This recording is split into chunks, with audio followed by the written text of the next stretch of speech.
नमस्कार, आप सभी का एक बार फिर से स्वागत है। आइए बात करते हैं पुरुषोत्तम मास के अध्याय 25 की। दृढ़ धनवा बोला, हे ब्राह्मण, हे मुने, अब आप पुरुषोत्तम मास के व्रत करने वाले मनुष्यों के लिए कृपा कर उद्यापन की विधि को अच्छी तरह कहिए। वाल्मीकि मुनि बोले, पुरुषोत्तम मास व्रत के संपूर्ण फल की प्राप्ति के लिए श्री पुरुषोत्तम मास के उद्यापन विधि को थोड़े में अच्छी तरह से कहूँगा। पुरुषोत्तम मास के कृष्ण पक्ष की चतुर्दशी, नवमी अथवा अष्टमी को उद्यापन करना कहा गया है। इस पवित्र पुरुषोत्तम मास में प्रातः उठकर यथालब्ध पूजन के सामान से पूर्वाह्न की क्रिया को करें। एकाग्र मन होकर सदाचारी विष्णु भक्ति में तत्पर स्त्री सहित ऐसे 30 ब्राह्मणों को निमंत्रित करें। हे भूपते, अथवा यथाशक्ति अपने धन के अनुसार 7 अथवा 5 ब्राह्मणों को निमंत्रित करें। बाद माध्याह्न के समय 16 सेर अथवा उसका आधा यथाशक्ति पंचधान्य से उत्तम सर्वतोभद्र बनावें। बाद में सर्वतोभद्र मंडल के ऊपर स्वर्ण, चांदी, तांबा अथवा मिट्टी के छिद्र रहित शुद्ध 4 कलश स्थापना करना चाहिए। 4 व्यू के प्रीत्यर्थ चारों दिशाओं में बेल से युक्त उत्तम वस्त्र से विशिष्ट पान से युक्त उन कलशों को करना।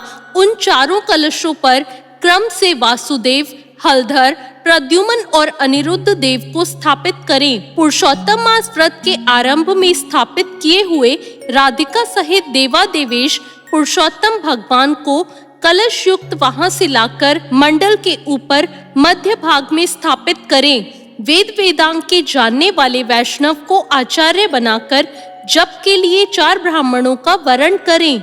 उनको अंगूठी के सहित 2-2 वस्त्र देने चाहिए।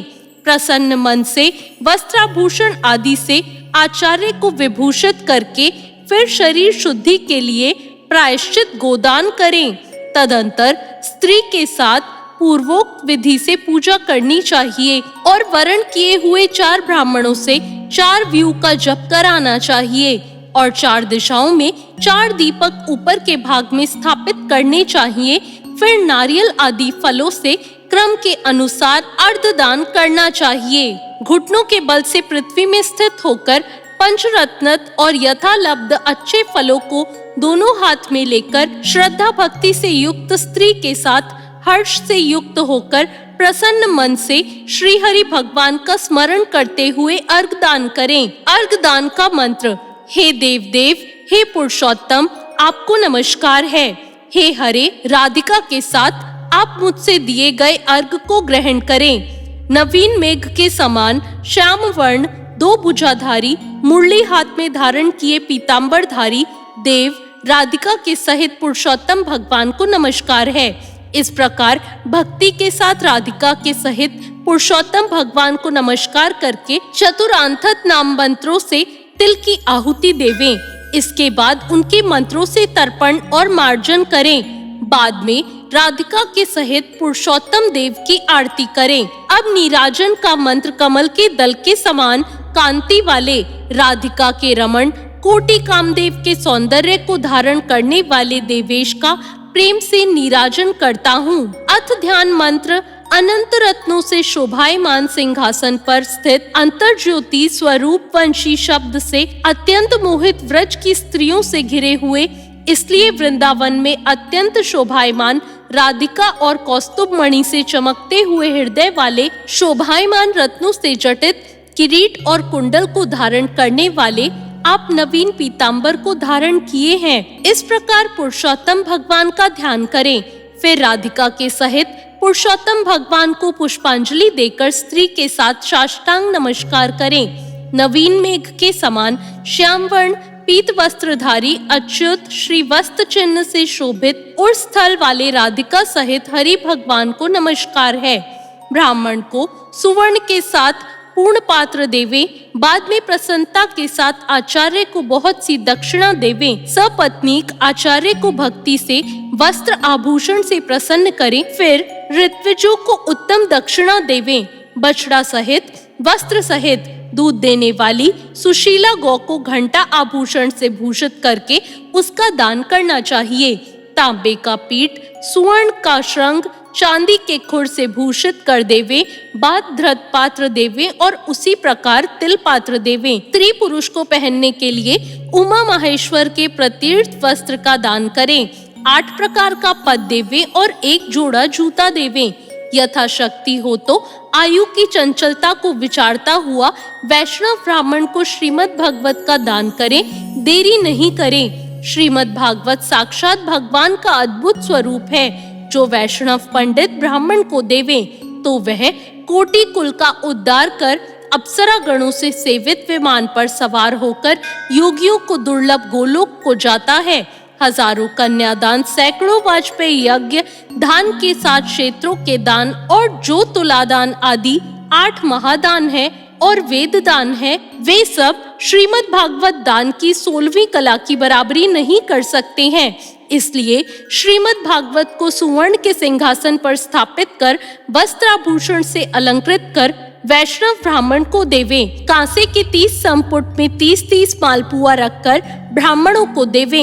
हे पृथ्वी पते, हर एक मालपुए में जितने छिद्र होते हैं उतने वर्ष पर्यंत वैकुंठ लोक में जाकर वास करता है। बाद योगियों को दुर्लभ निर्गुण गोलोक को जाता है, जिस सनातन ज्योति धर्म गोलोक को जाकर नहीं लौटते हैं। 2.5 सेर कांसे का संपुट कहा गया है। निर्धन पुरुष यथाशक्ति व्रत पूर्ति के लिए स्फुट दान करें अथवा पुरुषोत्तम भगवान के प्रिय अर्थ मालपुए का कच्चा सामान फल के साथ संपुट में रखकर देवे।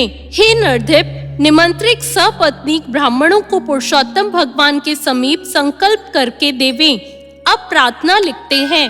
हे कृष्ण, हे जगतधार, हे जगदानंददायक अर्थात हे जगत को आनंद देने वाले, मेरी समस्त इस लोक तथा परलोक की कामनाओं को शीघ्र पूर्ण करें। इस प्रकार गोविंद भगवान की प्रार्थना कर प्रसन्नता पूर्वक पुरुषोत्तम भगवान का स्मरण करता हुआ स्त्री सहित सदाचारी ब्राह्मणों को भोजन करावे। ब्राह्मण रूप हरि और ब्राह्मणी रूप राधिका का स्मरण करता हुआ भक्ति पूर्वक गंधाक्षत से पूजन कर घृत पायस का भोजन करावे। व्रत करने वाला विधि पूर्वक भोजन सामान का संकल्प करे। अंगूर, केला, अनेक प्रकार के आम के फल, घी के पके हुए, सुंदर उड़द के बने बड़े, चीनी घी के बने घेवर, फेनी, खांड के बने मंडक, खरबूजा, ककड़ी का शाक, अदरक, सुंदर नींबू, आम और अनेक प्रकार के अलग अलग शाक। इस प्रकार 6 रसों से युक्त 4 प्रकार का भोजन सुगंधित पदार्थ से वासित गोरस को परोसकर कोमल वाणी बोलता हुआ, यह स्वादिष्ट है, इसको आपके लिए तैयार किया है, प्रसन्नता के साथ भोजन कीजिए। हे ब्राह्मण, हे प्रभु, जो इस पकाए हुए पदार्थों में अच्छा मालूम हो उसको मांगिए। मैं धन्य हूँ, आज मैं ब्राह्मणों के अनुग्रह का पात्र हुआ, मेरा जन्म सफल हुआ। इस प्रकार कहकर आनंद पूर्वक ब्राह्मणों को भोजन कराकर तांबूल और दक्षिणा देवें। इलायची, लौंग, कपूर, नागर, पान, कस्तूरी, जावित्री, कत्था और चूना, इन सब पदार्थों को मिलाकर भगवान के लिए प्रिय तांबूल को देना चाहिए। इसलिए इन सामानों से युक्त करके ही आदर के साथ तांबूल देना चाहिए। जो इस प्रकार तांबूल को ब्राह्मण श्रेष्ठ के लिए देता है, वह इस लोक में ऐश्वर्य सुख को भोगकर परलोक में अमृत का भोक्ता होता है। स्त्री के साथ ब्राह्मण को प्रसन्न कर हाथ में मोदक देवे और ब्राह्मणियों को विधि पूर्वक वस्त्र आभूषण से अलंकृत कर वंशी देवे। सीमा तक उन ब्राह्मणों को पहुंचाकर विसर्जन करें। मंत्रहीनम क्रियाहीनम भक्तिहीनम जनार्दन यत् पूजितम मया देव परिपूर्ण तदस्तु में, इस मंत्र से पुरुषोत्तम भगवान को क्षमापन समर्पण करके यस्य स्मृत्या च नमोक्त्या तपो यज्ञ क्रिया दीक्षु न्यूनमा संपूर्णता यति सदो बंदे तमुच्चतम, इस मंत्र से जनार्दन भगवान को नमस्कार कर जो कुछ कमी रह गई हो वह अच्युत भगवान की कृपा से पूर्ण फल देने वाला हो, यह कहकर यथा सुख विचरे। अन्न का यथा भाग विभाग कर भूतों को देकर मिथ्या भाषण से रहित हो। अन्न की निंदा न करता हुआ कुटुंबजनों के साथ भोजन करें। अमावस्या के दिन रात्रि में जागरण करें। सुवर्ण की प्रतिमा में राधिका के सहित पुरुषोत्तम भगवान का पूजन करें। पूजा के अंत में सपत्नीक व्रती प्रसन्नचित्त हो नमस्कार कर राधिका के साथ पुरुषोत्तम देव का विसर्जन करें। फिर आचार्य को मूर्ति के सहित चढ़ा हुआ सामान देवें। अपनी इच्छा अनुसार यथा योग्य अनुदान को देवें। जिस किसी उपाय से इस व्रत को करें और उत्तम भक्ति से द्रव्य के अनुसार दान देवें। स्त्री अथवा पुरुष इस व्रत को करने से जन्म जन्म में दुख, दारिद्र्य और दुर्भाग्य को प्राप्त नहीं होते। जो लोग इस व्रत को करते हैं वे इस लोक में अनेक प्रकार के मनोरथों को प्राप्त करके सुंदर विमान पर चढ़कर श्रेष्ठ वैकुंठ लोक को जाते हैं। श्री नारायण बोले, इस प्रकार जो पुरुष श्री कृष्ण भगवान को प्रिय पुरुषोत्तम मास व्रत विधि पूर्वक आदर के साथ करता है वह इस लोक के सुखों को भोगकर और पाप राशि से मुक्त होकर अपने पूर्व पुरुषों के साथ गोलोक को जाता है। इति श्री ब्रह्मनारदीय पुराणे पुरुषोत्तम मास महात्म्ये दृढ़धन्वोपाख्याने व्रतोद्यापन विधि कथनम नाम 25वां अध्याय समाप्त। तो ये था 25वां अध्याय। आपको ये अध्याय कैसा लगा कमेंट करके जरूर बताएं। चैनल को सब्सक्राइब करें, वीडियो को लाइक करें। धन्यवाद।